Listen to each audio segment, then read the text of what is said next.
ফুটবলাররা ঠিক এই মুহূর্তে যারা এই মহেন্দ্রক্ষণে নিজেকে যুক্ত করে খেলা দেখছেন এবং আমাদের কমেন্ট্রি সিরাজগঞ্জ পৌরসভার অনুকূলে ফুটবলের জোয়ার কিন্তু এসছে পর্যন্ত গোলকিপার সিন্ধু টুর্নামেন্টের অন্যতম সেরা দুই গোলকিপার দুই দলে এবং দুই গোল করছে, তবে দুই গোলকিপারকে কিন্তু আজকে দুটি করে গোল হজম করতে হয়েছে এবং দুই দলের যে নান্দনিক ফুটবল, আকর্ষণীয় ফুটবল, সেটি কিন্তু আজকে উভয় দলের দর্শক সমর্থকরা প্রাণ ভরে উপভোগ করছেন। উঁচু করে কিক নিয়েছেন সিন্ধু, দক্ষিণভাগের খেলোয়াড় ওখানে একটুবার চেষ্টা করেছিলেন, তবে বল চলে এসছে পশ্চিম পার্শ্বরিক অতিক্রম করে মাঠের বাইরে।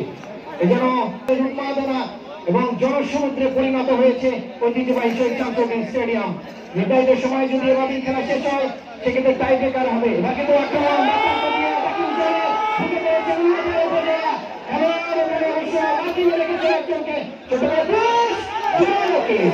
অবশ্য বল পাশে রাখতে পারলেন না, আউটসাইড করে বল কিন্তু চলে গেল গোলায় অতিক্রম করে মাঠের বাইরে।